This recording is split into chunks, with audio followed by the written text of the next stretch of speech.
Do you think the killer is in there? Kylie looked over Trevor's shoulder at the monitoring station inside the police van. On screen, a tray of champagne flutes floated through partygoers inside the ultra-posh manor, footage courtesy of an undercover cop and one of the silver buttons on his elegant catering uniform. The men gathered inside the mansion appeared stately and distinguished, non-threatening, upon first glance. But they were all members of a secret society, a club that embraced certain predilections. One that promised to supply, as well as satisfy. Haven't caught sight of him yet. Trevor acknowledged her with a chin notch, but continued watching the 3 screens. But yeah, he's in there. And Dalton? He was just spotted. This came from Cole, Trevor's partner. The 2 homicide detectives were in charge of the surveillance detail. If everything goes as planned, Ronya will lose her right-hand man tonight. Maybe for good. Ronya. The evil witch. And that wasn't just a figure of speech. Kylie smiled viciously in the gray-blue glow of the screens. I'd like to take her actual right hand. After she tricked Claudia into bringing her favorite demon into our world, it would serve her right. Cole showed a flash of teeth, but he wasn't smiling. You and me both. Bastral already hurt Claudia once.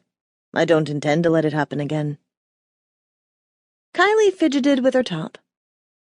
Part of her disguise. How was a call girl supposed to perform her duties when she could barely draw a breath? The corset ties wouldn't give, so she dropped her hand with a strained huff. Ronya and Dalton were always arrogant, but now that Bastral's backing them up with his underworld powers, they're getting way too cocky. And that makes them careless, Cole said, before swiveling his chair around to speak in hushed tones to Trevor. Kylie sat back on her seat. Dalton Morn was Ronya's lawyer, and he'd been the careless one Cole was referring to. He was Ronya's servant in all ways legal and immoral, but he'd finally screwed up. Big time. He'd propositioned a murderer online, on a website for serial killers, and had given Trevor and Cole an unexpected lead, and a chance for the coven to strike a blow against the Amara. She tried to adjust her skin-cinching top again. Then, out of habit, her hand slipped up to her throat. Bare. No amulet resting on a silver chain. The absence of her talisman left her feeling exposed, weaker, vulnerable, and disconnected from her coven. Each of the witches had identical necklaces, intricately woven silver patterns rimmed with 8 small stones of various hues. The center stone of each was more prominent and gleamed with its owner's signature color. Kylie put a single finger to the place her yellow stone usually rested, and then, with a sigh, returned her mind to the topic of clandestine meetings and sex parties. The things she did to help save the world. Or at least a few innocent women. Her nostrils flared, and she curled her fingers into her palm. The last serial killer Dalton had recruited had taken 3 lives, and tried to steal their spirits to feed to the demon Bastral. Trevor and Cole had tracked the man down, and Hayden, the ghost whisperer of the coven, had saved the women's souls. That had been part of her challenge, her trial. And she'd also brought Trevor into their ever-expanding witchy family.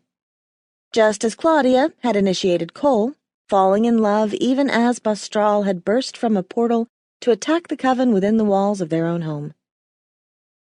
Prophecy, danger, and love. It's how her coven rolled. Every witch would have her day, but since Bastral's invasion, the Amara had been quiet.